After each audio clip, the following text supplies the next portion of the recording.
And we are live. And welcome to another edition of Life is People. Well, it's a great honour tonight to have a returning guest. It's been the third time we had a conversation. And well, before we go any further, how are you doing tonight, my brother?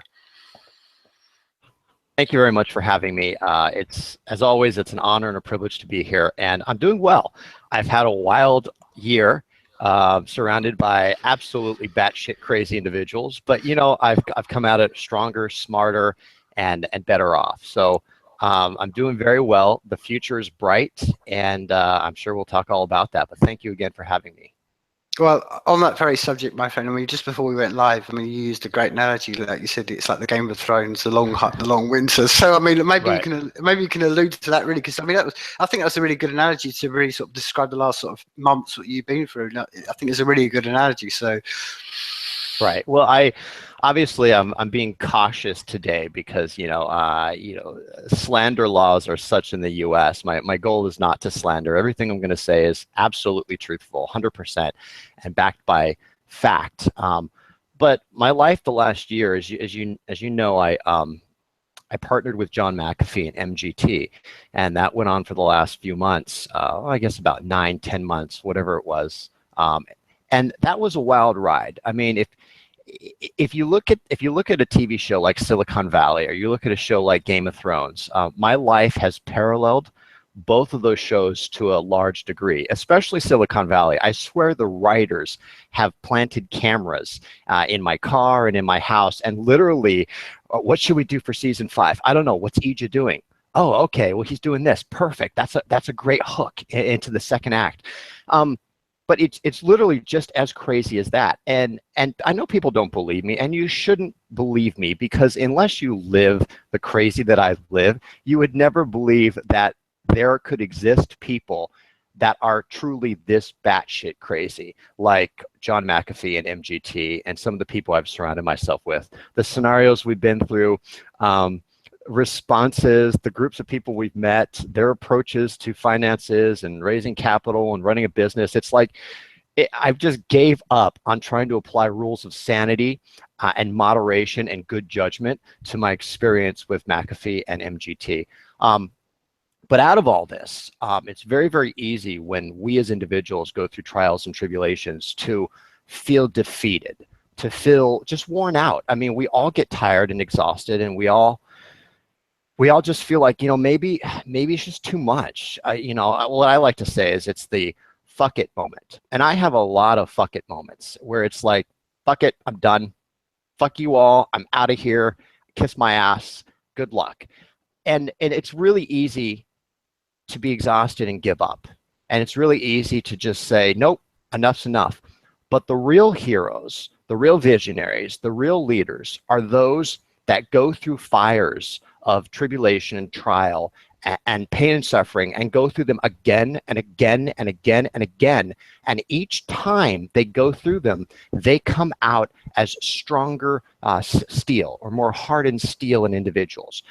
And that's the difficulty that we face in trials, not the pain and suffering when we go through them, but whether we are a big enough man or woman or good enough individual to become something greater, to be the phoenix that rises from the ashes and not the dead bird laying there in the pile. And so that, for me, that's been a struggle this year, because my situation was so intense and so bizarre. And I had so many people that were willing to betray me at a drop of a hat because my ideals didn't align with theirs. And we can talk about that a little bit more. Like I said, today is not going to be focused on MGT or John. It's going to be focused on the issues that matter, like privacy and revolution, and our governments passing draconian laws that don't make any sense, and how we can circumvent those, and how we can defy those up front and in secret, and how we can achieve our goals no matter what the batshit crazy people do around us. Whether it's Trump or Clinton, or whether it's MGT or McAfee, there will always be insane people that you don't understand how they're still alive. But we can rise above all that. well, yes, I think what you just spoken upon then is real. I think a characteristic of all creativity. I often speak about this, whether it's you know, the arts or musicians or anything that's creative, you go through that very process you just talked about then, whether it's like herding cats. And I think one of the things, like you say, I mean, I think there's two experiences I think are always important to focus on in those moments is, you know, in our lifetimes, you know, it's these moments, Eijah, it's these moments I always remind myself that when we're old men sitting in that rocking chair, these are the moments we're going to remember. We're going to go, this is it. This is the essence of being alive. This is like the struggle, the fights, and the trials and the tribulations of the essence of what it is to be the creative person. And I think you're absolutely right, because I think the heart of anything well, what's the old saying? The mother is the, you know, the heart, you know, the birth of all inventions. But it's absolutely true, because to ever get to anything where we need to do, you need to go through those, as I say, swim in the murky waters. You need to go out there and mix with the crazy and the people like that. But you're doing it, and as I said before, we were just saying briefly before we went live, this is the. And I think you're a shining example of what we're doing. And I think you just spoken upon it. This is the power that we all have as individuals within us. It's that ability to take control in that sense and understand that life isn't going to be this great big upturn. It's like you said, it's ups and downs, and it's cold and it's winter, and it's what you. I think you just spoken upon it. It's so eruditely. It's what you do with that. That's the shining example that you're giving. And I think the great example you're giving, Eijah, that's what I'm saying. It's not about people you leave behind or people you talk about. I don't particularly want to focus on people on that. I think the important thing is what did you learn from it, and the examples that people can, if they're following that path, go, look, don't go down that, don't follow that example, stay away from that, because these are the important things. Because I think just to wrap this up briefly on this very point, I think we were saying before we went live, I think we're living in times where this is we need to shinily show the path of people, because you know we can't live in times where we're just trying to, you know, trip each other up. Not in the times we live right now, because I think we're too tipping point. I don't know, something, you know, geopolitically it's down to the macro level, but we can't afford now not to sort of hide our lights under the bushels. We've got to go out there and say it. And that's my general point to you. So what, in this process, what do you think the lessons you kind of learned, if anyone's going to go down the process, and you think there's been the lessons you've gained really from this whole, as you said, the long winter? Right. Well, it is like Game of Thrones. I mean, winter is coming, and I knew this 12 months ago. I knew it 18 months ago. I knew when I had met John 2 years ago that it was all going to end in disaster. I mean, there's no question about it. Billy Corbin, the gentleman who is making the documentary of John McAfee, the approved documentary, interviewed me in San Francisco at TechCrunch. This was about a year ago November, I think, give or take a month, whenever TechCrunch was in 2000, I guess it was 15. And he and his assistant were interviewing me, and they got very candid and they got very honest, and they said, are you at all worried? Everybody who's always been associated with John McAfee has basically been ruined, been destroyed, you know, been made a fool, and regretted it. Are you at all worried about this? And I looked at them and I said, no, I'm not. And here's why. Because I am my own man, and you could tell what type of person I am by my deeds, by my actions. Don't listen to me talk. Look at me act. I am great because of what I've sacrificed, what I've gone through, and what I've done. So no amount of fallout from any partnership is going to change my core, my essence. I will not be bent by another individual. And so going through a winter, it's cold, it's dangerous, it's scary. Like I said, many times we want to give up. Just like you guys out there want to give up when life gets really, really hard.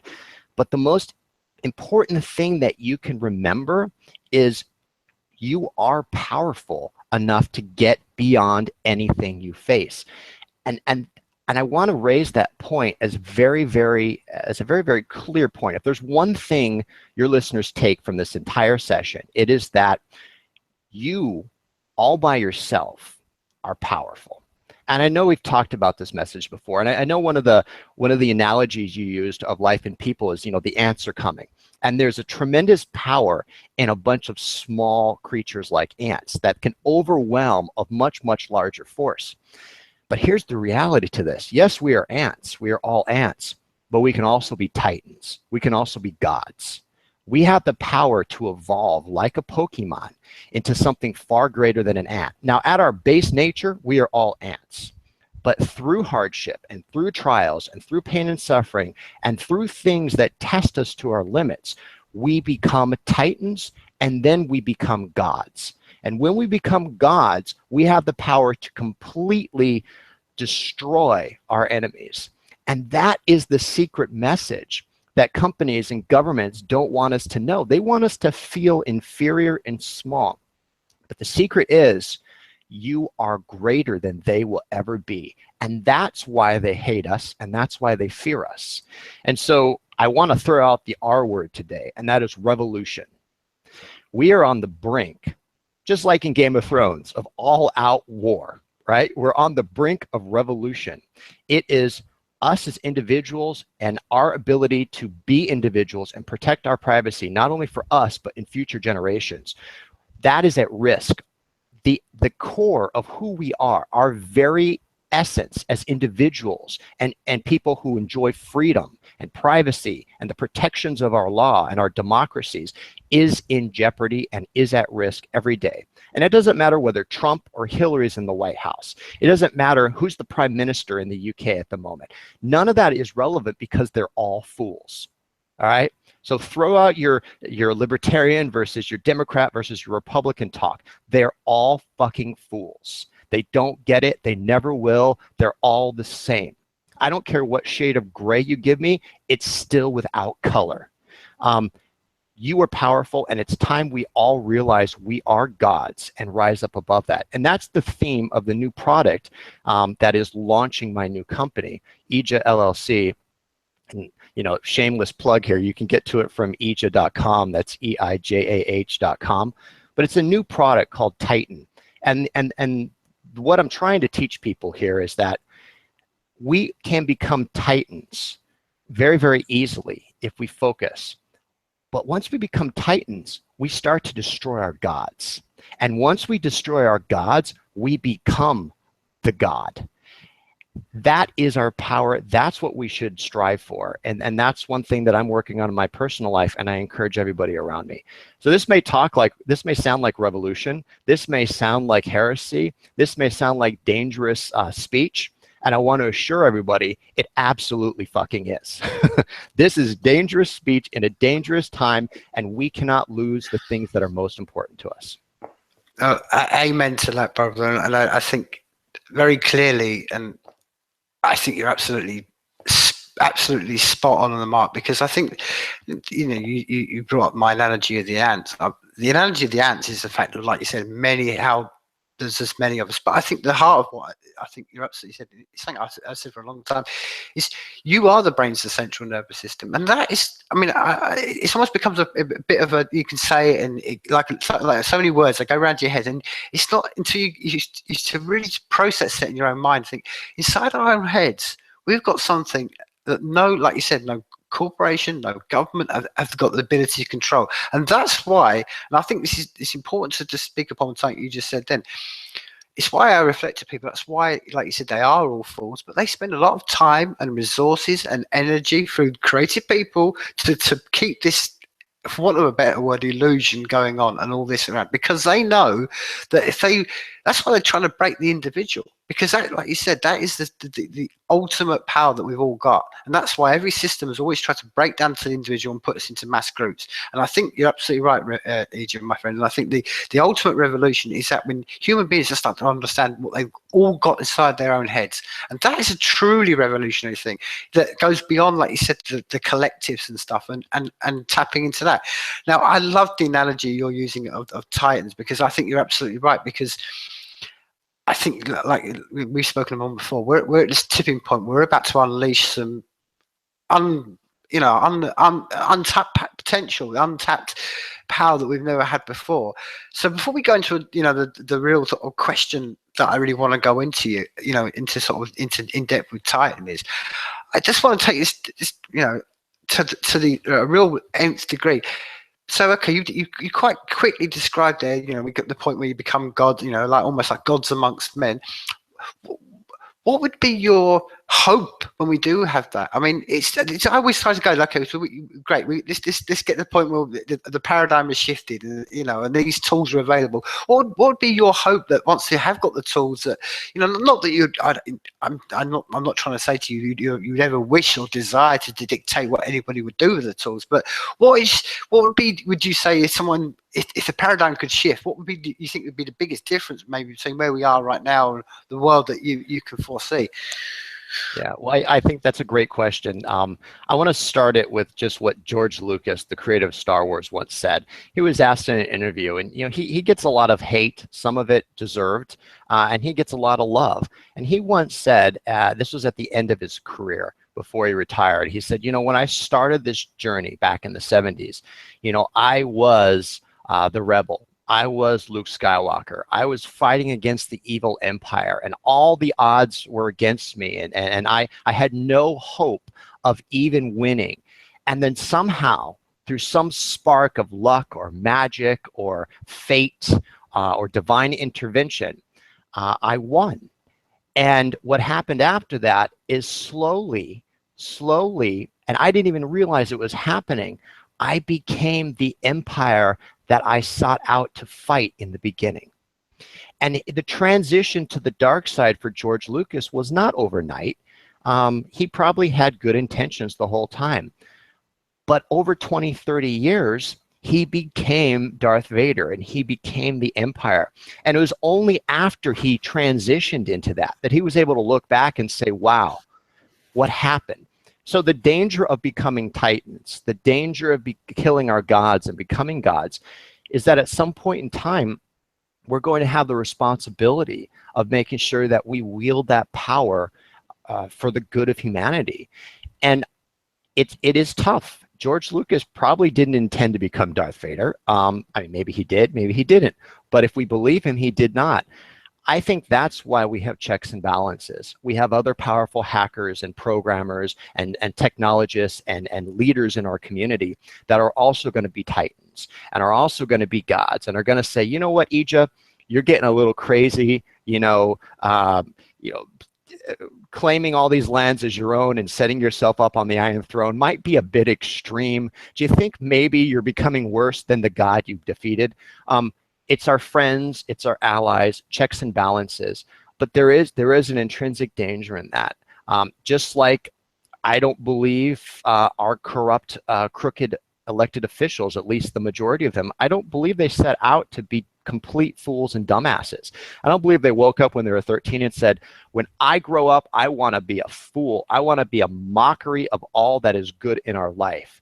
James Comey or the list goes on and on and on. Or David Cameron. I mean, that's a great example. I don't want to pick on the UK, but look at David Cameron. I mean, I called him a fool 3 years ago at DefCon, and James Comey as well, two years ago, I guess it was. And David Cameron, I mean, his legacy is completely tarnished, as is James Comey now. So I don't think they woke up when they were 13 and said, yeah, I want to be the butt of all jokes and be the destroyer of privacy. So one of the interesting things is we need our friends, we need our allies. But even with the best intentions, we could go to the dark side, and that is a danger. But the alternative is to let the evil people in power continue to take us to the dark side. So on one hand, you roll the dice, and you hope that the good of humanity can keep the bad people in check. And on the other hand, you stick with what clearly doesn't work, knowing that it's just not going to suddenly become better in the morning. The story of the Titans is a very, very interesting one.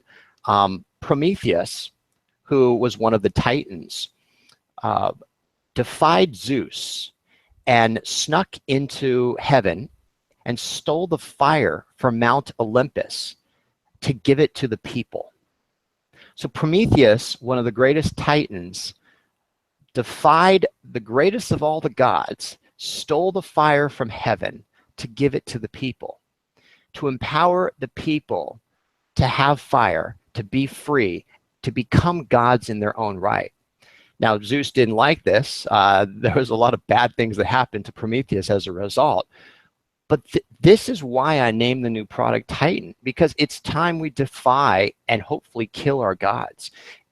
we need to steal the fire from our gods, from their holy places, and we need to give that power to individuals, the ants, so that the ants can become titans, and that those titans can become gods. Without that fire, without those weapons, without that power, we'll probably remain as ants forever. And there's nothing wrong with that. A million ants is not something I want to face, but I would rather have a team of titans and gods on my side. So that's the story of Titan. That's why the metaphor, that's why the analogy is appropriate for the first product that's launching my new company. It's all about us. It's all about taking a powerful object and giving it to normal people like you and me and everybody in the world, and hoping that we get a few titans out of those. And so that's what my focus is right now. Oh, exactly, my brother. And I think just on that very point, and I think it's always just remember focusing on the very point of where we stand right now in history, man. And I think I said many times, I think we're currently living in a renaissance, and I think it's the people, like you said, it's almost what the moment we're at now is there's people like yourself and many people around the world. There's a few of us around the world just almost individually going on and doing that Luther bit and just nailing our thesis on that church wall and saying, hey, it's all between you and the direct one. And I think it's that's what I'm trying to say, because if we could get this, and I've always thought this, if this could just happen in some just small scale. You see what's happening in certain parts of the world through history where little people have connected and enlightenments have happened. Man, that's what I'm saying. And this is where it is, dude. I mean, this is where in some ways you talk about being gods amongst men. In some ways, you are right now. You're toying with, almost like you are at Olympus, and it's a great responsibility. But I think it's really. I said before, it's inspiring to me, and I always said this. And I think you can find this again through history, that the greatest advancements always happen by almost the people like yourselves and people like me, man. The ragtaggy people. And I'm really glad that it's the person that's taking on this, and you said the analogy of walking into Olympus to still the flame of Olympus. It's you.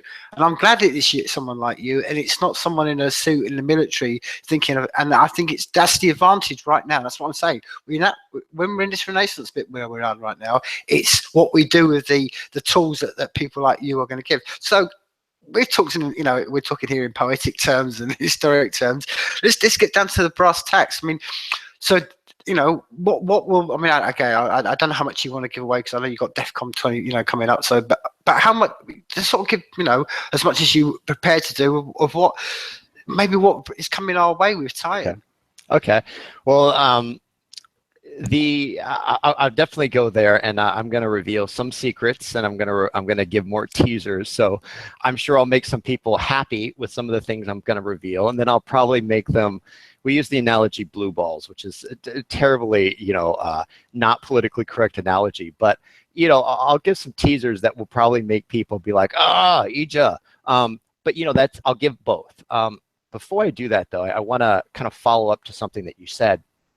We have a lot of legislation being passed, a lot of laws and rules being passed by our governments right now. We have a debate going on right now in the Congress to stop net neutrality and basically make it so that we have fast lanes and pay lanes, and we have entitled lanes, because it's really favoring the rich. Whenever you have fast lanes and slow lanes, what you're really doing is you're really carving out, 1%, 2%, 5% of the population and saying you're special. You're entitled, so you're a better human, or you should be given more stuff because of X, Y, Z. And it's unfair. It's not right, and it's a dangerous thing to do. But no matter how many laws like CISA get passed, or no matter how many congressmen and senators create laws that are absolutely bullshit, the reality to all this is that would be a terrible thing to happen. But we as hackers and we as programmers can circumvent any law they pass, any technology measure they implement. We can write code that makes everything they're doing redundant and ineffective. And that is the core message. And this is not a justification of them passing bad laws, but it is merely the consequence of them passing anti-privacy laws is we will circumvent them. They will never win because we are smarter and more powerful than they are. So if it gives people a little bit of comfort to know that even though our governments are fools, and even though they make the wrong decisions the majority of the time, we will fix their mistakes, and we will fix the fact that they are fools by implementing software solutions and hardware solutions that set us free once again. So there is light on the horizon. There is a sun that's about to rise, and that's going to take the darkened land, and it's gonna cast away the cold blanket of winter, and summer is approaching. Now we hope it doesn't have to be that way. We hope that through our hackery and our programming skills, we don't have to guarantee our privacy and our freedom this way, but we will and we can. And so that hopefully gives you a little bit of hope. So to answer your question, yeah, so DefCon 25 is happening on July 27th. It's July 27th through the 30th. This is my 4th DefCon in a row that I'll be a speaker. And I'm very, very excited. It's going to be a great DefCon. I'm launching not only a new company, which is Eijah LLC. And in case anyone's wondering, why did you just name the company after yourself? Well, I like Conan O'Brien. And I learned something from Conan when he went through, you know, the Late Night with Conan O'Brien and the Tonight Show with Conan O'Brien and all that fiasco a few years ago. Conan said once, you know what, if you name the show after yourself, nobody's going to try to take it from you. And he had a really valid point. Now his show's called Conan, and that's it. Nobody's going to come in. Jay Leno's not going to come in and be on, you know, and steal his show. So the same thing with the company. John McAfee did once say, the worst thing I ever did, Eijah, was name a product, name a company after myself. Well, yeah, you know what? It's maybe the worst thing you did, but it's your legacy now, and it's a very powerful legacy. So what I've done is I've named the company after myself because I got tired of shitty partners and shitty businessmen that clearly did not understand privacy. I'm in it for the people. I'm in it for privacy. I've turned down millions of dollars through MGT and through other venues that I could have taken. And I could have taken that money, and I would have had to change who I was. I would have had to do some very illegal things. I would have had to do some very dark deeds that not only weren't legal, but weren't in the best interest of humanity for money. My motivation has never been the money. Obviously, I need to pay my bills like you. You know, I need to survive. I need to eat. I need to buy clothes. You know, I need a car, this sort of stuff. But my motivation has always been privacy and the future generations and us as individuals. So Titan for me is a rebirth. It is a renaissance per se of everything that I've strived to do in the last 3.5 years. Titan is taking my ideas of a secure and anonymous and a privacy-focused app that the people can use and going back to its core. What motivated me to start this journey 3.5 years ago? What was that fire that I lost over the last year because of dealing with batshit crazy partners and businessmen? And I went back to that, and I realized what that fire was, and I grabbed more of it, and I was empowered by it. And so Titan is a renaissance per se. It's taken the ideas that I had before, and it's making the ideas, honing them, polishing them, perfecting them, completely re-implementing them from the ground up. I rewrote all the code from the ground up, and it's making it applicable to individuals and businesses. So the difference between Titan and Demonsaw, besides all the other things I mentioned, is that Titan is an enterprise app that's focused on, it's the first launch product of a business that will enable businesses to protect their privacy, but it also has a free version that is completely free for individual non-commercial use. So individuals will get a better product in Titan for free than they ever got in Demonsaw. And I'll also be set up to successfully make money and help protect companies as well. Because at the core of a company is a bunch of people. So we look at companies as a very bad thing. And sometimes they are, many times they are. But they are made up of people that also need their privacy protected. And they have customer data that needs to be protected. So if we can protect companies and we can protect individuals. And so Titan for me is starting over. But it's the smarter Eijah, It's the more seasoned Eijah. It's the Eijah that's come out of a long, harsh winter. And it's the Eijah that knows he doesn't need any partners. I don't need McAfee. I don't need MGT. I don't need anybody else. All I need is myself, who I am, and the people that love me, the people in the community, the supporters that I have, those that believe in me. I don't need any batshit crazy, wannabe, visionaries who have nothing to contribute for the past 2 decades. I don't need that anymore. And all I need is what I've had the entire time. I just didn't know it until now. And so that's what the Titan launch is. Now it's a security and an anonymity app. So it's got some things in common with Demonsaw, but it's a whole nother world. It's 10 times better. It's faster. It's polished. It's comfortable. It's intuitive. It's easy. Everything that people didn't like with Demonsaw, I did my best to fix. I have a developer now who's been working full time. His name's Cameron. So I want to do a shout out to Cameron, or as we lovingly refer to him in our world, Cammy Cam. And so he'll be at DefCon. He has really nice hair. That's like one of his, that's what people always talk about, is his hair is extremely nice. He'll be at DefCon. He'll be assisting me in my workshop. And he's done a great job with Titan. I could not have done it without him. I could also not have done it without the support of individuals like Deca, who has managed my entire infrastructure without any pay. As a labor of love. I couldn't have done it without him, and I couldn't have done it without a lot of the community members. And there's too many to name, but individuals that have given up their time and energy and love me and believe in what we're doing. So when I say all I need is myself, that's the start of it. I mean, I couldn't do this without everybody else involved. Okay, so obviously this opens up many sort of questions in my mind.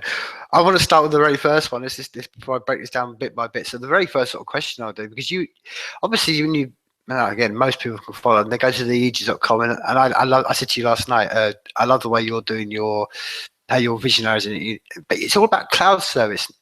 And I think cloud storage and what you just said and having a private database is great. So my first question would be to you is, you mentioned obviously the free part of the app and the app for the part of the business. With both of those, is this going to be from both angles? Are you going to be able to sort of with Titan link things, for instance, like things like N99 and stuff? Would you be go, okay, we require database, we require storage? Are you gonna is this what Titan's going to be used for, to link that? And so, and personally on the free level, I mean, how much have you, I mean, again, if I don't want to sort of giving you figures away you shouldn't give it, but have you kind of worked about how much sort of data capacity you're going to allow people to have on a free level compared to, because that's quite important, dude, because we live in a world where cloud storage is seen as by everybody as a great savior, but I'm sure you could speak on it far more than me, but it's very, very, as not secure as people think, and it's quite scary, the fact that the people trust all their knowledge in cloud. So I know it's a bit of a two-part question. So really was kind of how the storage, what's your database sort of storage like, and really again, and more tied to that was what kind of levels you're going to have, and whether people can sort of use this in to plug in other sort of apps to the Titan, really. Those are great questions. The storage concept is an interesting one. This actually ties into the other endeavor that I've been focused on the last few months, which I want to talk about. Not many people know about it, and I'm not going to give a name to the second thing, but Titan is just the start. It's the first product that Eijah LLC is launching. It's the product that we've needed as a community. Demonsaw had problems. Demonsaw was a proof of concept. It was a prototype.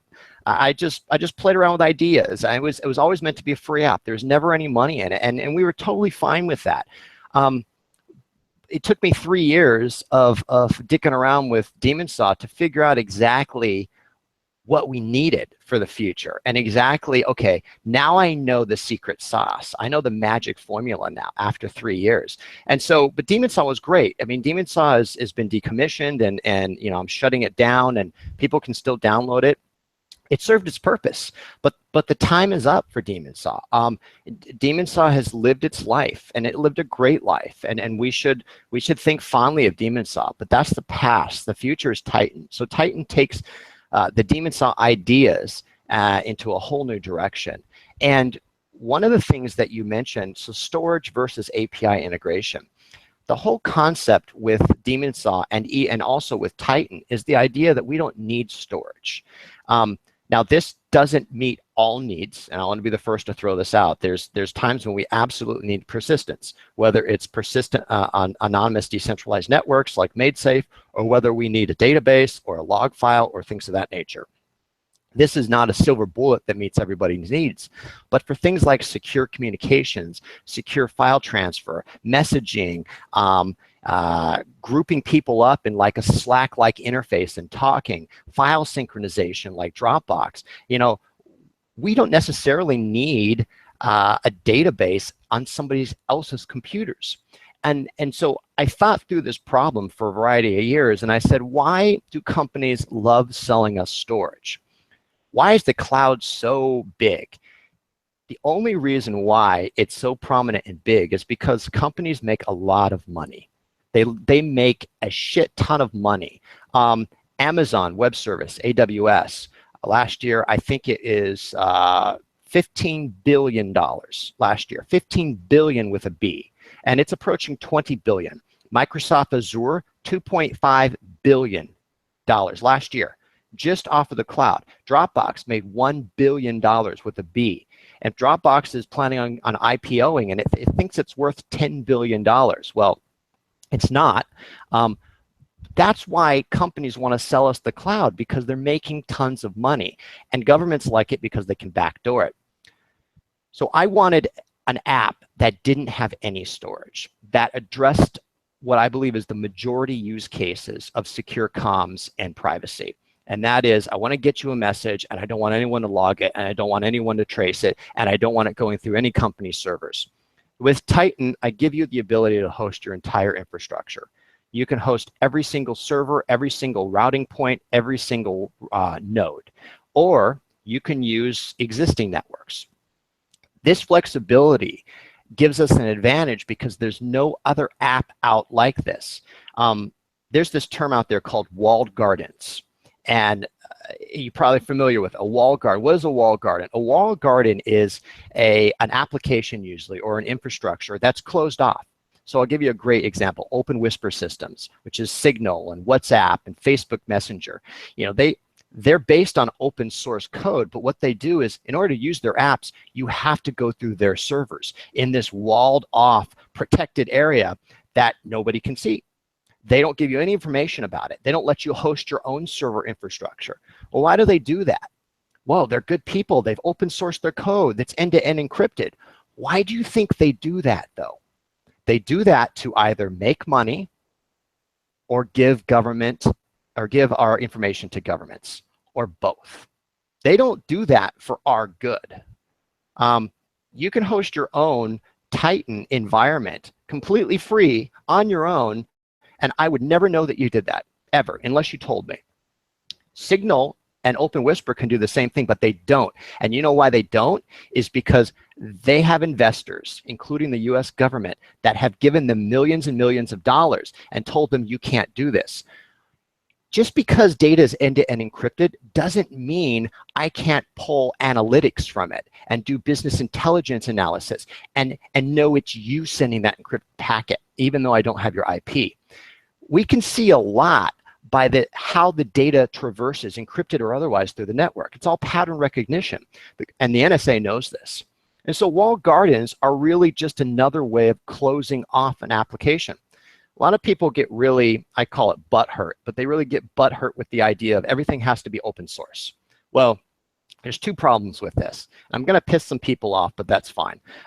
First of all, I don't believe in open sourcing when it's not truly free. If you're going to give away source code, it needs to be for all, commercial and non-commercial. It needs to be as close to the public domain as possible. I don't like the GPL. I don't even like the LGPL. That's not free. That's not free as in free speech. Free is your code I can use for any purpose, commercial or otherwise. So when we talk about open source, I'm not talking about GPL. That's somewhere between closed and open source, in my opinion. And I know I'm going to piss a lot of people off with this, but I don't fucking care because it's the truth. If you're going to open source something, you need to open it so that anybody can use it, even make money off of it.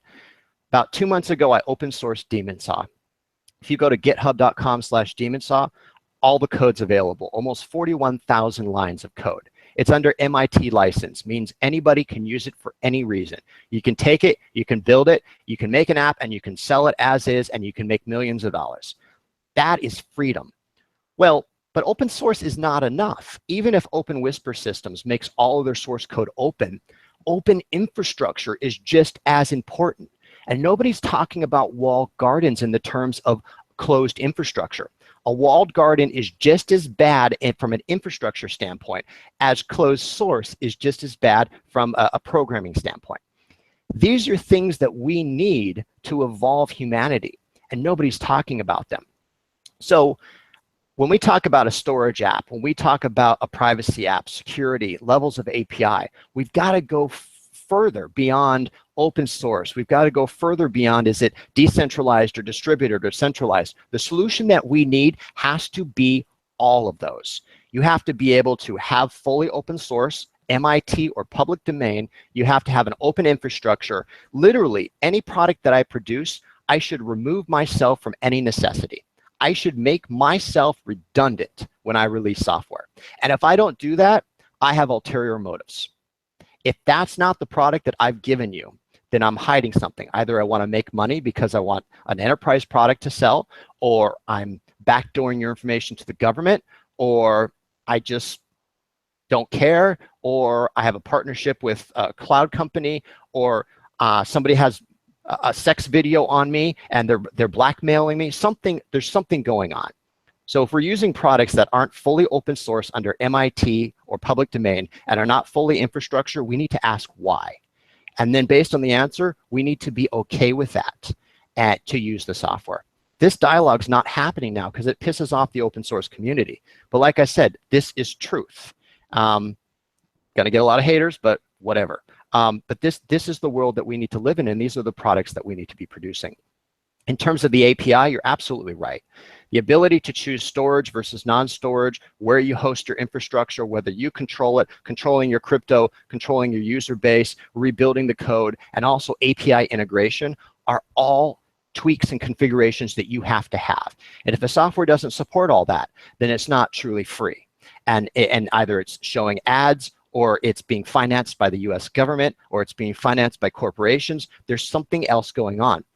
Now, I'm not saying it's bad to show ads, and I'm not saying it's bad to get financing from corporations.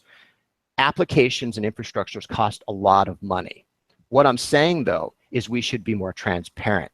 And as consumers, we need to understand what we're paying for and how we're paying for these free apps that we're using. We're paying either with our dollar or our donations, or paying with our information or some other way. We are always paying. I can't build out a free MIT open source app that I give you everything and host an infrastructure and survive as an individual. I can't, because I need money. What I can do, though, is I can produce a free app. I can produce another version of it that I can sell to the enterprise, and I can be transparent about that. And I can explain to you, I do this because I need to make money. I'm doing what I can. Here's as far as I can go. You know the full truth. Now, you may not like it, fine. Go use GNU-net or some other piece of shit. But at the end of the day, you know this is 100% real. This is honest and transparent. You either choose to accept it or you don't. And that's always the approach I've taken. You know, you may not always agree with me. You may not always like my decisions, but I'm never going to lie to you. I'm always going to be real and honest and transparent. And at the end of the day, I think that's better than liking somebody, is knowing that they're going to be honest. I think anybody says anything different to what you just said there in that last sentence, Eijah, is the very definition of a fool. Because I think honesty is the only approach in life. I think it's, you know, where you're going from your friends to partners, anyone in life. You know, I think if you can't be honest with people, then there's no point. Because I think it's just anyway. I don't want to get into this whole philosophical one about the power of honesty.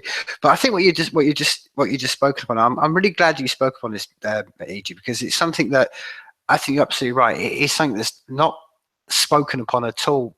And particularly in our world, it's kind of like it's one of the sacred cows. You start talking about open source in any way, and people are like, "Oh, you're walking into a temple, and not doing the Holy Cross when you're walking into the Catholic Church or something." And it's like, "Whoa, what are you saying? That you can't do the thing about open source." But it's true, dude, because I think you're absolutely right, and particularly when you get. And it goes back to maybe what we're discussing tonight. The similarities between products that build like that's why I'm very inspired by what you're doing. When you have a very small amount of people doing something, one of the things that I found is that they understand the point you're making about privacy. That sometimes you need to be working in private, and that you can't do in open source. And then the open source crowd go, oh, but I need to be seeing everything. You're like, no, you don't. When I'm a painter or a musician, I don't like. That's all done in secrecy. Stephen King doesn't want someone standing over him when he's writing his next novel. That's that essence of privacy. And I think the other thing as well, and I'm really glad you spoke upon this again, because one of the things I found with, just like I said, even just the step by step, just what we're trying to build over within 99, just that simple act. So I've spoken to programmers who said exactly the same thing, and they're almost afraid to say it, but it's the same truth that you've just spoken upon about to do anything properly, you need to build it. Now, I was so glad you said it. My head went, yes, he's on the same page. Is he said he's building it from the very base upwards, because this is one of the things that I've been frustrated in 2 years, not knowing programming skills. I've always said this, I'm not a programmer. I look at people like you, and I've often said, we're going back to the Game of Thrones analogy, dude, you're the wizards. You're the guy. You're the guy with the fire and making swords out of earth. I mean, how you do it, to me, he said, that's what I'm saying. But you're absolutely right. You have to sort of build it up from yourself, and you have to do it and build these languages up from yourself. Because one of the things that's what I'm saying, when I have done these, we're talking to programs, they found that they've always said to me, yeah, we could rush ahead, we could get you this and this, and we could get it really quickly, but you're going to have to go back in time and just rebuild the whole thing completely. So this is a really long-winded way. I wanted two things I really wanted to focus on to you, and you said something, and I want to take you back to something you said in your last piece, and you in your answer, and you said to me about how you've spoken to many businessmen, many people like that, and they just don't understand privacy. Now, obviously, me and you understand privacy, but fascinating. So someone like you just said something. That's why I thought I'd pick you up on that. What is it about privacy that all these businessmen and hackers and coders and all that? What is it they're missing? Do you think, or what is it that they're not their version of privacy as compared to how maybe me and you see version of privacy is? Yeah. Well, privacy is not a money-making endeavor, not yet, but it will be. And let me explain that. These businessmen and these CEOs and these investors, their sole motivation is making money. Corporations, publicly traded corporations, number one goal is to bring value to the shareholder, make their investors money. There's nothing wrong with that. That's very transparent and upfront. What's surprising to me is that people don't realize this. People are like, but I thought Kraft and I thought General Motors and I thought all these really cared about us. Well, they care about us in so much as we buy their products so they make their money. But there's nothing wrong with this. Is capitalism at its core. You produce a product, it's desirable, people purchase it, you make money, and you continue the vicious product production cycle and hopefully don't go out of business. And in that process, you make a lot of hardworking people and some not hardworking people very wealthy, or at least allow them to sustain their level of existence. And then you die. That's how life works. Now, the problem with privacy is people haven't yet understood how you monetize it. Because privacy, first of all, is a right. Privacy is a right, like freedom of expression and speech and religion and the right to bear arms in the United States. These are all rights guaranteed under a constitution. Privacy is a right guaranteed under the laws of humanity that were there far, far before any constitutions were crafted by a bunch of middle-aged white men. So privacy is a right. We all, and what is privacy in a nutshell? Well, basically privacy is the ability, I have secrets about me and my family members that if they were to get out, would create harm for me and my family members or my loved ones. So privacy is about me maintaining those secrets of me and my loved ones that would only harm ourselves if they were released. It's not secrecy. It's not like I have some dirt on like nude pictures of Jennifer Lawrence or something. It's not that by releasing those, it would, you know, that doesn't hurt my privacy. That's not my privacy. It's about, if my privacy is violated, it only hurts me and my loved ones. It doesn't hurt the world as abroad. So it's a very personal, intimate thing, privacy is. Everyone has a right to privacy. As soon as companies and governments understand how they can monetize it, we're going to enter into what I believe is the dark age of privacy. I think so many people are going to claim that they're building out privacy apps, that it's going to convolute, and it's gonna darken the waters, and we're gonna have a plethora of apps that really say they're privacy apps but don't actually do anything. It's the same thing we're gonna experience with antiviruses and firewalls and all this software that's like, oh no, I'm another security auditing software. I'm another, you know, Ernst & Young, where I'll audit your stuff. No, you're just gonna go through the motions, check the boxes so the US government won't put me in jail. That's all you're doing. You're not actually helping me. But we are on the brink of actually understanding how privacy is a very lucrative multi-billion-dollar business. And now that's not why we do it, but that's why companies will come around to embrace privacy. But it has to be more lucrative than harming privacy. And the problem is right now, there's no applications, there's no software developers that are producing such beautiful pieces of privacy aware and protected applications that it's challenging the status quo. The only way to change a company's direction is to threaten its very existence. And the only way you threaten a company's very existence is you create a superior product. You have to hurt them in the bottom line. Once companies get hurt financially, they will change course. Look at GM and look at electric cars. It's a great example. All right, electric cars were an experiment in the 80s and 90s and early 2000s. Now there's one everywhere. Why? Why is that? Because other companies started doing things and producing electric cars that hurt other companies' bottom line. People were going to the Priuses. People were jumping to the electric cars. And so companies will only change if it hurts them financially. How do you change the system? You produce a superior product, and you get people to jump onto that product, use that product, love the product, embrace that product. And then as a founder of that product, you don't sell out. I call it pussying out. You don't become a pussy and you don't sell out. You don't do a Zuckerberg is what you don't do, all right? Fuck him. So you don't do a Zuckerberg. What you do is you stay true to your morals, you stay true to your direction, you stay true to your passion, and then you build a great company that's successful, financially viable, financially successful, but sets people free. You don't hold them hostage to their data. That's the key. And then companies will suffer as a result, and eventually the market will be flooded with these privacy products, and society won't be able to tell the good ones from the bad ones. And then we'll enter what I call the dark age of privacy, which I think we're at least a decade or two off from that, but who can tell at this point? So that's how you change the system. That's why privacy, there's not a lot of real privacy apps out there right now. And that's why individuals like me and people that are selflessly creating products like MadeSafe and other anonymous decentralized networks are very good people, but they can also burn out. And the tricky part here is it takes years and years and years to create a viable product that people love. Are you able to persevere? Because most people can't.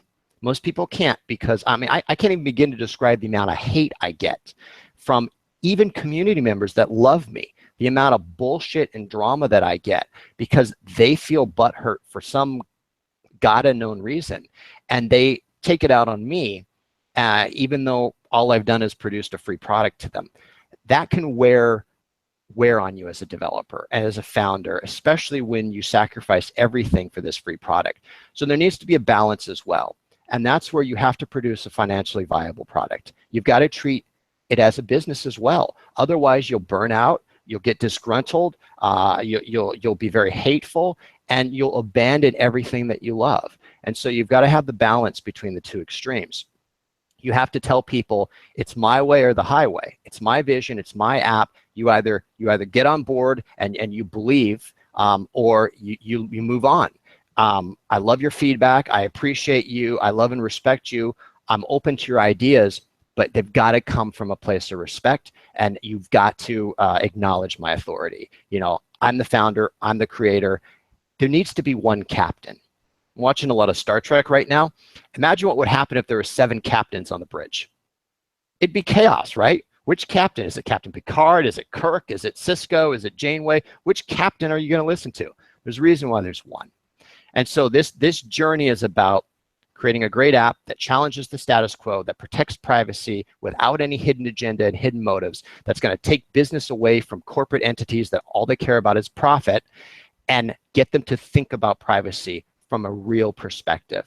Then we'll get products that make our lives better across the board. That's what it's about. And the trick is not to burn out before that happens.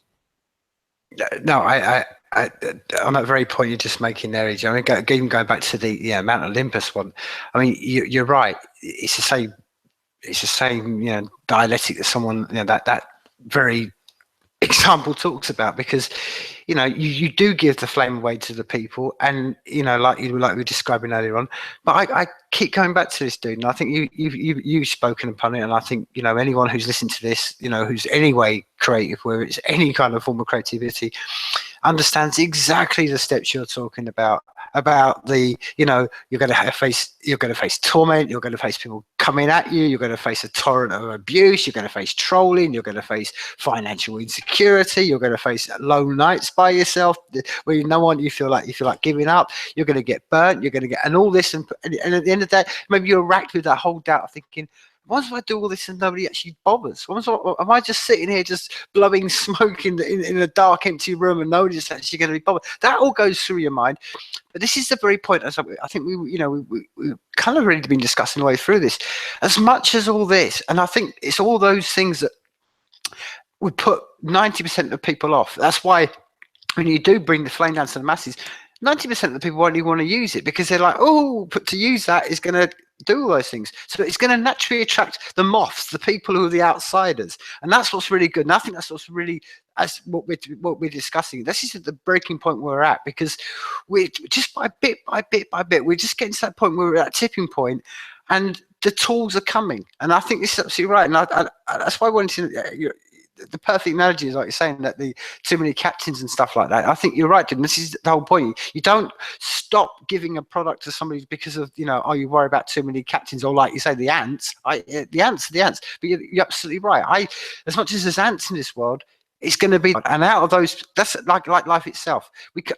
This is one of the great. It starts a whole sort of philosophical debate, but we're not all equal. It's not just because you give to everybody to Titan, we're suddenly going to get loads of Van Goghs, or we're going to get loads of computer programmers, and we're all going to drive electric cars, and the whole. No, you're just giving people the flame. What they're going to do with that tool, that Titan tool, is going to be as like every other tool in the world. It's what people do with it. And I think one of the things about privacy, and I think this is the duality, and the other side of the dialectic of the argument of privacy is, anybody that talks about anything other than what you described and what I would describe as privacy, and I don't even talk about secrets and stuff, like I said before, when I'm painting or you're talking to Stephen King, they don't want someone watching over their back. And equally, not one person, and I've yet to meet anybody that talks to me, this is what I'm saying, hey, if you understand privacy, if you don't live what you're saying, then you're being, as you said before, you're not being honest. And you don't meet anybody that talks about privacy and say to them, okay, does that mean I can come into your house? Does that mean I can sit in your front room, watch your TV? Does it mean I can take your girlfriend out for a dinner tonight because she looks really nice tonight? And does that mean I can use your car? Where does it stop? And these people are never like this. Everybody goes home and they want to live in a little quiet room by themselves. And that's the truth of the thing. And I think the power of tools like the Titan and stuff like this is what we're really going to unleash knowledge to people. Isn't that the thing about, oh, I've got secrets? That's like you said, everybody understands that. It's more challenging the people where we live right now in this paradigm, where we live in a paradigm where people think they've got the right to tell people what they can't do, and we've all got a right to look into it. None of us have lived like that. We've all decided as a species, and I've been around the world, dude. I've lived in South America, I've been to Africa, and I've never met a culture that all wants to live in glass houses and it's all invite each other around to share each other. That doesn't happen. Even in the most hippie communes, and I've gone and lived in some hippie communes, and that all breaks down. Oh yeah, that starts well for a week, and then after a week, everybody's fighting like dogs. So that's the real truth, dude. And I think, and this is what I'm really glad that you're speaking upon this, because this is real truth stuff that we need. Like you said, like saying, this is where the tools that you're going to have is exactly like I think the analogy that's perfect to say, you bring that flame down to the masses. What they do it, hey, they could burn all this to the ground, and then you could be remembered for history of the guy who brought it down. But you don't, like you say, that when you're an outsider and you're the creative people like we do, we don't stop ourselves. We shouldn't do. And I think this is what's so, where you're on the same page, and every musician and every poet who's truly creative, it's like you stay positive, you burn bright, you go out there and you think, I don't care. I don't care. It's not about me. It's whether, like you said, it's what you find in. I find in someone like you, it's the humility. That's what the one thing that shines upon you most, Eijah, is your humility. And that's exactly the point, because as you said before, the Titan's not about you. It's not about, and that's. It's the same as I feel about anything else. It's almost, if I was going to be really talking, and I don't know, I'll put this to you. I mean, ultimately, you could say the ultimate weakness of anything is if it's anything to do with you. Because what happens if Eijah passes away? What happens if you get hit by a car? I've said this to so many people who are building so many programs. I'm like, don't make this all about you, because that's a weakness. And I think you're so wise to say what you're saying about that very essence, because the power of a real tool is not being focused on an individual. And it's just like you said, bring that flame down and give it to people. Hey, it could burn the world down, but it could give everybody fire and food. Oh, I like that analogy a lot, because I grew up in the church, for better or worse, but one of the things I always remembered is you can't have freedom without free will. And our governments are trying to impose laws that are meant to protect us from ourselves. That's the last thing we ever want, is you give the people the fire. Some are going to use it for good. Some are going to use it for bad. Some might burn themselves up. And, it's the same argument we have with, well, are you afraid that terrorists are going to use Titan for secure messages? No, I'm not, because they probably will. Bad people will probably use applications that are designed for good use. It's given enough time, the probability approaches 1 that someone using a good product for a bad reason will happen. Doesn't mean I like it as the creator, but that's just the reality of our world. It doesn't mean that we shouldn't give the world the fire from Mount Olympus. We should still, because the 99.9999% of people will use it to make their lives better, to protect their privacy, to give their families a future, to maybe make the world a better place before we all die. And I like what you said about my motivations and about Titan.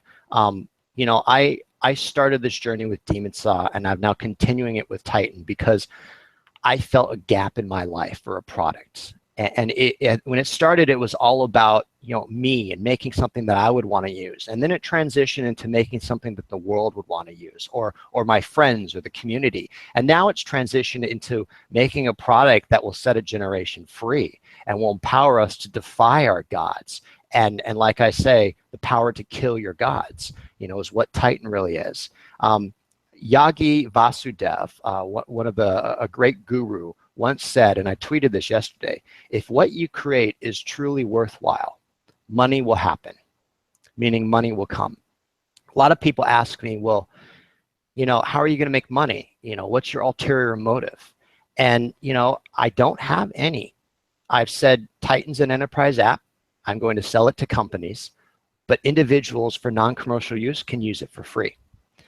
That is my motivation, to stay alive, to pay my bills. But the truth is out there for you to assimilate however you wish. There's no hidden agenda. And you may disagree with my motives, and you may not like the artistic direction that Cameron or I went in, But the end of the day is you have an honest dev and an honest man who's doing things for the right reason. And that's a rarity in our world. So one of the things I wanted to talk about too, I don't have any stop time, but I did want to get into not only some of the features of Titan, but I wanted to get into the next app that I'm working on. It's actually much bigger than an app, because I promised people I'd give some teasers, and I don't want to make myself out to be a liar. But before we go on to the subjects, I just want to make sure finish up this train of thought, if you had anything else to say.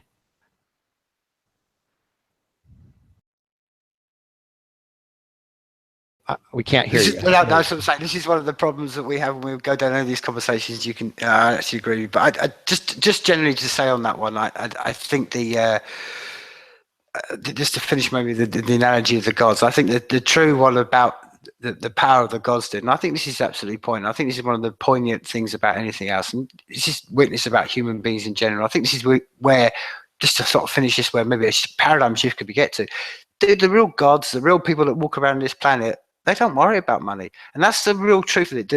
I think the real, beyond any money you've made or may make or anything else, you may make another penny, but you've got people like me, and people in your that you could go and live in my house. You could eat my food. You could partake of my table. You're a family to me, and that is beyond any money. That's money can't buy that stuff, dude. And this is what I've always said, that Trump right now, he can't just get on a plane and go and sit in Senegal for a week and go and chill in a beach. His life is imprisoned, and the greatest thing you're buying beyond money, and this is one of the great things about you talk about any tribulation or any product when you do anything else, you realize money is great, and it's great, it pays the bills and stuff, but the true sign of being a god, for using your analogy, is when you think, okay, just by being who you are, you're recognized, and like, oh, well played, Eijah. It's not about you being famous, but like, yeah, you've got something that money can't buy. So yeah, you're right, dude. I really want to focus on the new products, because if not, I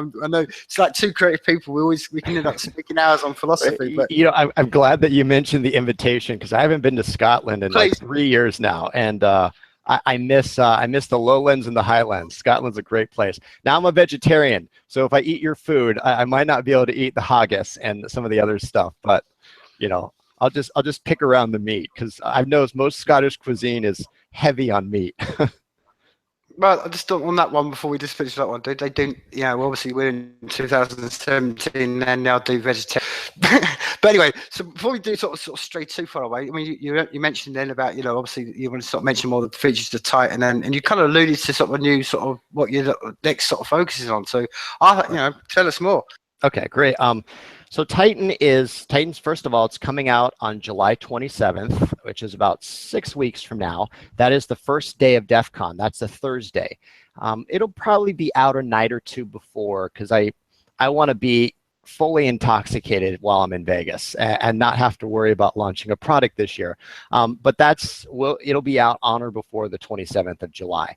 Now, Titan has in case you're wondering, like, well, it's an enterprise product, how's he going to sell it, all this stuff. Well, just in full transparency, honesty, there's going to be two different versions of the product. There's going to be the version that's free, that's basically 10 times better than Demonsaw ever was. So it has very similar functionalities, but it has more. We've fixed a lot of things, like we've added rooms. So if you use Slack right now and you're concerned about privacy, you can replace Slack with Titan. If you need, which is great for group communications. It's faster, it's more stable. Transfers have totally been fixed. So file transfers, I've downloaded probably 10,000 files over Titan, and I've not even had one fail. It's very stable. Now, it doesn't mean if your internet goes down, clearly you're not going to download the file, but we focused on application stability when we rewrote it. We completely rewrote we rewrote all of it, but we redesigned and re-architected and rethought through the networking layer and how we manage threads and a lot of other stuff we did. The UI is completely a whole new idea. It has a feel of Chrome, it has a feel of Firefox. It should be very intuitive. Everything we've done with Titan is to make it easy for a non-technical person to use, because it has to be business friendly. So there's going to be an enterprise version that we're going to sell directly to business. That's probably going to have a similar pricing model as like you see with Slack, monthly per user. And then for very, very large businesses, they'll reach out to me and we'll work out a special deal for them. So if somebody has 10,000 employees or 1,000 employees, obviously we'll work out a support agreement with them. So it's a very traditional way of licensing a product. And then we'll have the free version. And the free version will have more functionality than any version of Demonsaw ever did. So it's greater than Demonsaw by far, 5 to 10 times greater than Demonsaw. But it's not going to have all the features of the enterprise version. It's going to be missing some things. And why? Well, because I have to make money. So certain features are going to be the enterprise that I'm sure people are going to want in the free version, but they're not going to be there, at least not at first. Some of them might find their way to the free version, but I have to make money. And if I can't make money, I'm a terrible company. And if I'm a terrible company and I can't make money, then I'll have to go back to work for Rockstar or some other game company, or I'll have to do something different. And so I'll not be able to do anything, including Titan.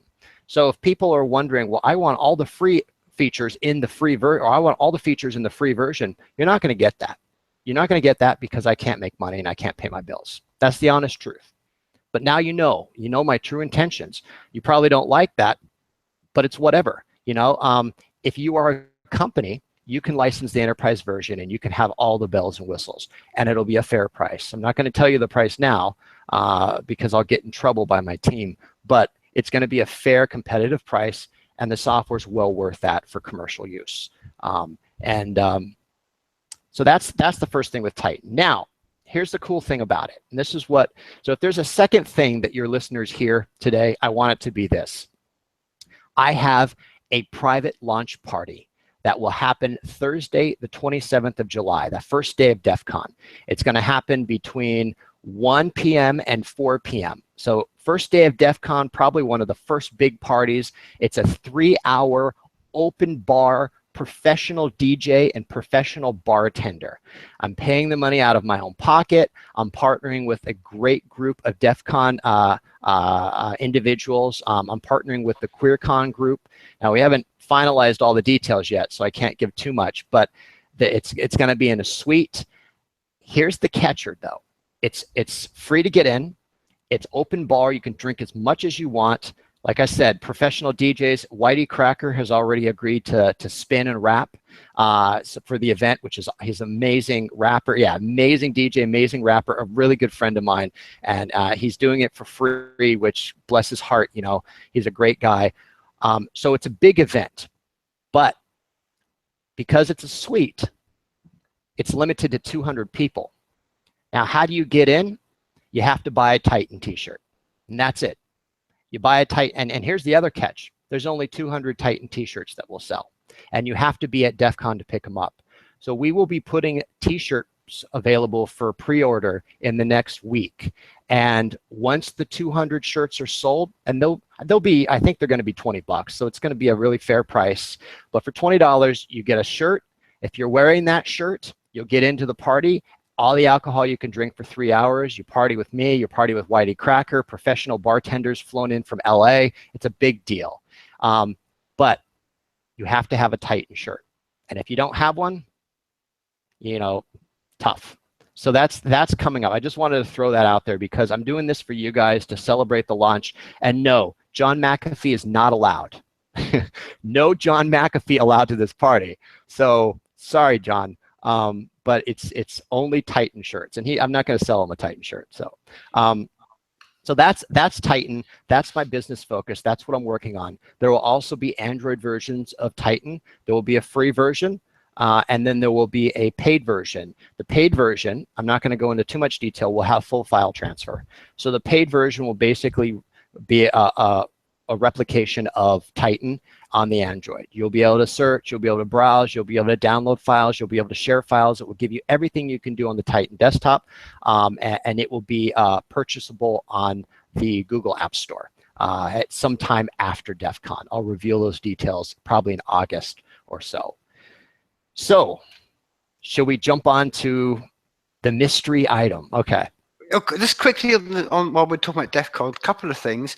One, if the people obviously aren't in the States, and there'll be people listening to this who aren't in America, what's the best way of following, what's going on? And maybe you said, well, it's just sort of like, keep an eye on you, because obviously if you're in a party situation, you're not going to be putting out a live, but is there a site where people can watch, what your speech you're going to put out? And the other side of this, dude, I mean, I'm always fascinated with this, because I know, I know the reality, dude. We're kind of quiet.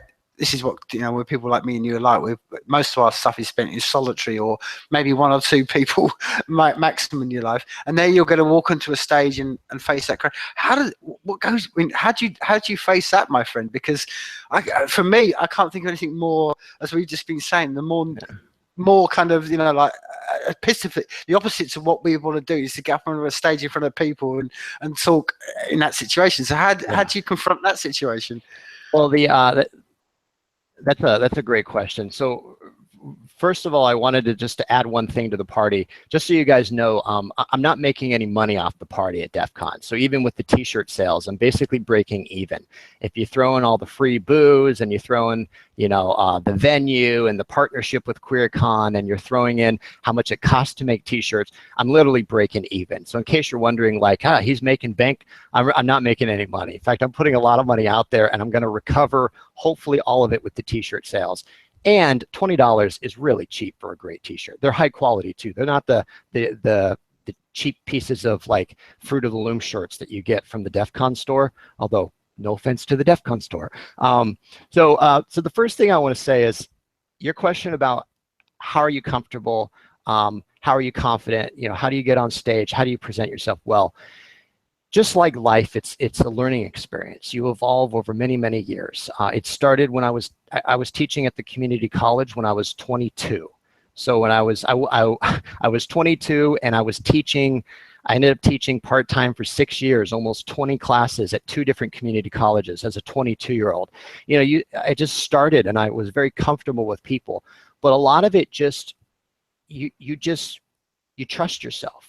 You get to a point in life where you're confident, and you just know. It doesn't matter what other people say. It doesn't matter what the trolls say. You listen to advice from your friends and the people you care about, but when all that information comes in, you've got to make up your mind and trust your instincts and go with that. And you've got to believe in yourself.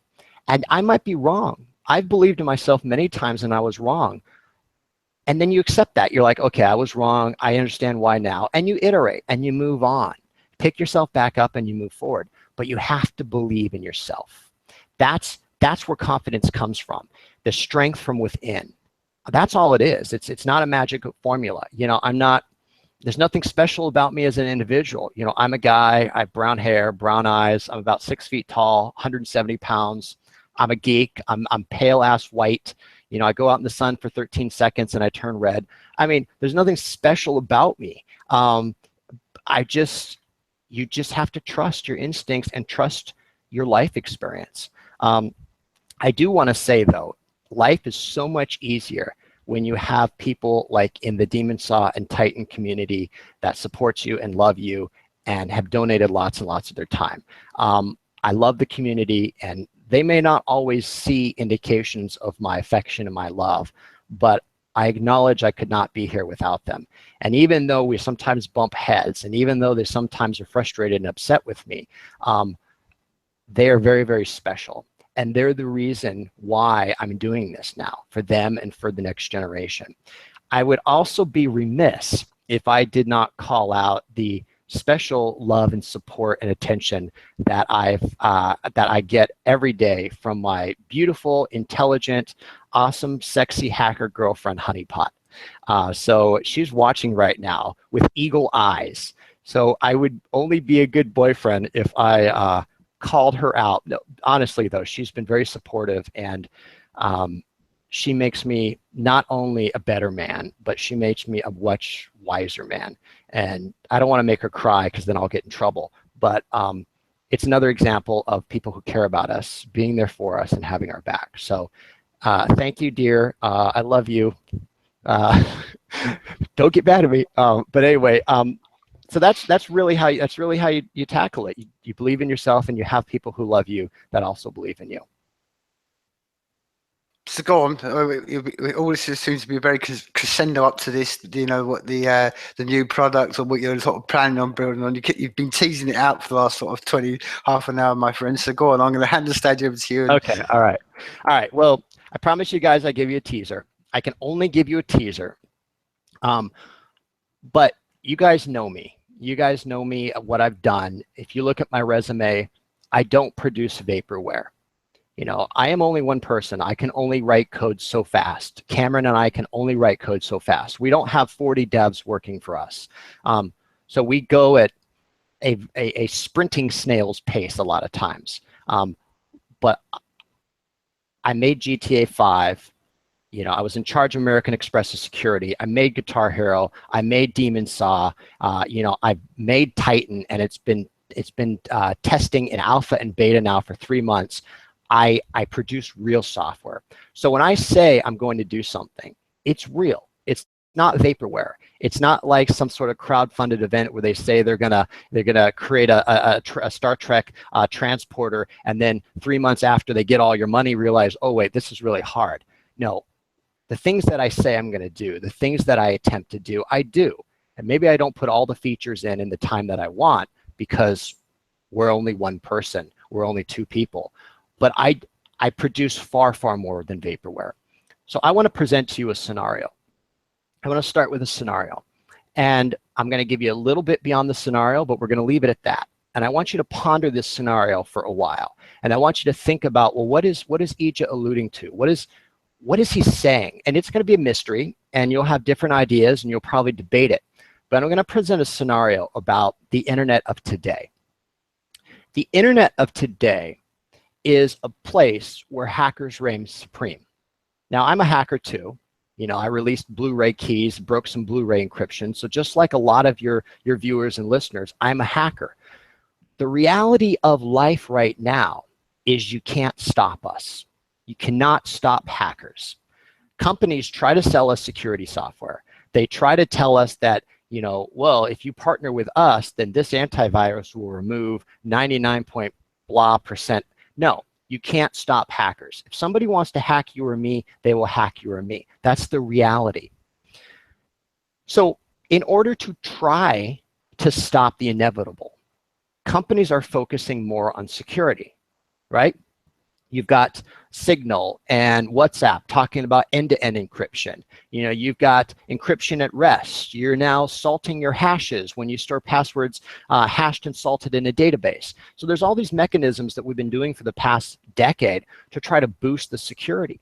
Well, the problem with this is there's really 2 problems. Number one, the same group of developers that produces a communications app is not necessarily the best group of developers to produce a secure protocol or to write crypto code in general, let alone a network protocol. In order to master network programming and multi-threaded programming and user interface and user experience and security, it's almost impossible for one person to master that. So we're asking application vendors that are focused on their app to think about security. A great example is Rockstar Games. Rockstar Games is, I love them, they love me. They're not a security, they're not a cryptography shop. You know, they do not create cryptographic algorithms. They make brilliant games. So for Rockstar to have to secure their applications, prevent unnecessary modding or prevent cheaters from online, they have to do something that's not natural for them. So we have hundreds or thousands of application vendors that are trying to be security experts when they're not even close. It's like me trying to play quarterback for the Patriots and sub for Brady. I mean, I understand the geometry, I understand the spiral, I understand the aerodynamic aspects. I mean, I could write all the equations all day long. It doesn't mean I'm going to be able to throw a Gronkowski a spiral and get a touchdown. So that's what we're asking our application vendors to do, is try to step in and play quarterback for the Patriots. It's stupid and silly. Is it any wonder why companies continue to get hacked? No. There's a second problem to all this as well. And the second problem is, what about all those other applications that are insecure? Email, basic web browsing, FTP, You know, all these legacy technologies that are not going anywhere. Well, we try to patch them with newer technologies like PGP, encrypted email. Phil Zimmerman, the creator of PGP, said recently, you know, PGP has failed. You know, it works, but it's failed because it hasn't gained the right amount of user adoption. Why is that? It's hard. People are lazy. We can't blame them for being human. PGP is a pain in the ass. It works, but even for technical individuals and hackers and programmers, it's a pain in the ass. People won't use it if it's hard. Secure FTP, certificate-based authentication. These are all things that are hard for average people to remember. And so what do? They write passwords and secret questions and answers on sticky notes, and they put it on their monitor. And we can blame them for being silly and stupid and foolish, or we can blame ourselves as the creators of software and hardware and saying, what have we done wrong? It's not the user's fault that the software is hard. It's the creator's fault that the software is hard. And so how do we protect all these legacy applications? Well, if you think about the internet of today, we've got centralized networks, decentralized networks, distributed networks, and hybrid networks that are any sort of combination of distributed, decentralized, centralized, distributed, etc. We've got peer-to-peer, we've got e-commerce sites, we've got all these different types of network topology. Centralization is not dying. As much as we say decentralization is the future and mesh nets are the future, there's always going to be a need for centralization, always, because it's fastest and because you put the control in a central authority that has the money to host the infrastructure, like Facebook. All right, distributed is always going to be slower. Why? Because the fastest path between two dots is a straight line, a centralized architecture. What if we could create a platform that was fully open source, modular, adaptive, reusable, and flexible enough to meet all these needs at once, and could be crafted in a centralized, decentralized, distributed, or hybrid way, and protect and enable all applications, legacy and new, to have secure communications, secure file transfer, with an open API that let them do anything they wanted. What if we fixed the problem by taking it down a level instead of up a level? What if we created the framework that empowered every application vendor to no longer have to worry about secure transmissions or secure protocols? And what if we made it turnkey? Simple as fuck. And what if somebody who has 20 years experience doing exactly this has already been writing the code to do it? Open source, real open source, not GPL. Free, truly as in free speech. Available to the world and could secure all applications, old and new. What if we had something like that? Would that change the world? Just maybe. Well, that seems a very zen moment to wrap this conversation up with. My only reply to that would be, you know, I kind of feel like I say it so many times to people, particularly like you, my friend, I on that very one, then my answer would be, yeah, then please, just make sure you don't walk out in front of any stray buses. Don't get too pissed out on the streets of, you know, when you're out there, man. At least, you know, because dude, there's so much rest on your shoulders, man. You know, the most intoxication or time I've walked through a city intoxicated has been in Edinburgh. So I think the majority of nights I came home from Rockstar, I was stumbling around the streets of Edinburgh, but everybody else was as well. So I fit right in. In fact, I would have stuck out like a sore thumb if I was not walking drunk down the streets of Edinburgh. But no, I appreciate that. I have people watching out for me in a variety of different ways because your concern is extremely valid. The future needs to be flexible. The future is not about boxes. You know, I love decentralized persistent networks like MadeSafe. There's value in them. But we also need to have more flexibility. We also need to address the security concerns of centralized networks and of legacy applications that can't tap in to a newer API. What if we could secure everybody at once and we make it simple? They have a saying in programming called SMOP, S-M-O-P. It's a simple matter of programming. People ask me all the time, Eijah, can you do X? Eijah, can you do Y? Eijah, can you do Z? I say, I can write code that does anything. It just requires a certain amount of time and a certain amount of energy and a certain amount of programmers. Anything is possible with code. Programmers are gods in their own right, but it's just a matter of, is it worth the time and do you have enough financing to make it happen? So the same thing with security and with reinventing the internet and with basically, if you wanted to know, how do you sum up your next project, Eijah? How do you sum it up in 3 words or less? End of surveillance. What I'm working on right now is putting a complete and utter end to surveillance. I'm going to create software and hardware that will stop governments and corporations from being able to ever eavesdrop. Our congressmen can pass whatever laws that they want and make them feel better. Their lobbyists can pat them on the back. But at the end of the day, I'm putting an end to surveillance. That is my mantra, and that is my mission, and that's what I'm working on outside of Titan.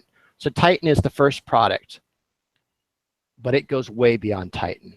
The plans go, and this new product, it's not the last one either. There's 2, 3 other things we're working on in parallel to this new product. So we're thinking big. Why? Because we have to think bigger than governments and companies. That's why we're thinking big. Perfect. Well, like I say, it's perfect way to round up, another insightful conversation. And as I said to you all the time, Eijah, the door's always open. And the door's literally always open if you're over here in Scotland, because there's, as much as these Google Hangouts are one thing, there's something like putting your hand out and reaching a man across the water, hand to hand, face to face sort of thing. But dude, I'm gonna finish this, and I think really kind of the beyond all the talk of what we talked about, privacy and the technicalities, I think that what we're all, to me as an artist, and I think the whole point of this is, it's, as I said before, all the things that you do in quiet are inspiring many people that you're never going to meet. And I think the reason we, the same page that myself and you're on, is we want a world where it's, there's more ability for people to create and people like that. And on the basis of that, I'm going to wrap tonight's this conversation up with a track by the Ceiling Demons. And I think it's very appropriate, really, that they're called the Ceiling Demons and Demonsaw and stuff. And they're very much, I don't think you're pretty, hopefully one day you will get to, but that's a perfect example of a band that you're not me. And they've got a new album coming out. And I know that they're truly inspired by what you've done with Demonsaw and the things like this and what we're all doing. So I thought it's a really good track. The track's called March Forward. It's just out now. I'll give the links and stuff like this. But I think the words are really appropriate, and the whole theme of the whole songs are really appropriate to what this whole conversation. So while I'm wrapping that up, just maybe just give you this overview, your thoughts on really if there's any sort of parting kind of anyone walk away with this conversation, what would be the one thing you want them to remember? And thank you very much again for your time. And like I say, anytime you want to come on here, anytime, the door's always open. But well, I appreciate it. It's anytime I come on here, I'm very excited for days before. I mean, you can ask my friends and my girlfriend. It's something that I look forward to. I will definitely be in Scotland sometime. I will be grabbing some pints. But I think I'll leave everybody with just the final thought, and that is never underestimate your potential. Never the only way we can be defeated is by underestimating our own potential and doing nothing. Rise above the world of the ants. Become titans. Eventually, you will become your own god. Strive for greatness every day. You are powerful, far more powerful than our governments and corporations.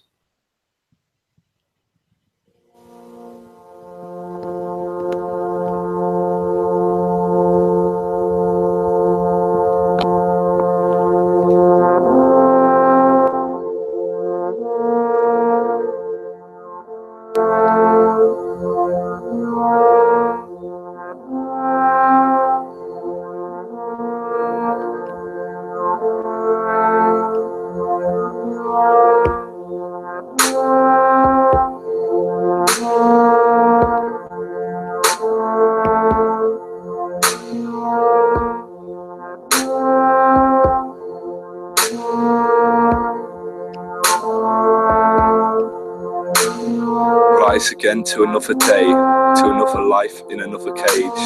The church bells ring and call your name, lured into the fire like a moth to a flame. Catch a light and see the skies ablaze. We kept it lit during the darkest days. The winter came and claimed our mates, but we survived and praised the brave. Returned to grace, cast down our ropes and blades. The battle is over the top, so make it change. Stand up and be counted for in this game. Negativity will be slain and replaced with a plus. This is how we walk, and every step is moving us up. Follow the lights and rise above. The ceiling cracked with light and love. Feel this light and love.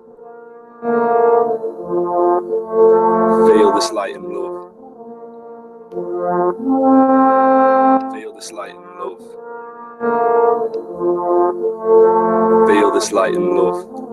Heading towards the sound of horns. We've grown so sore from hearts now torn, bottled in a storm. This is unlike before, but we march forward.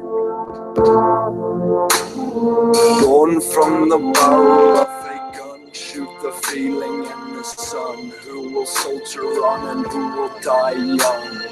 Fathers like their sons, but who has the problems? Are there solutions? Stability then ruin. There's a weight upon our chest that also weighs upon our heads.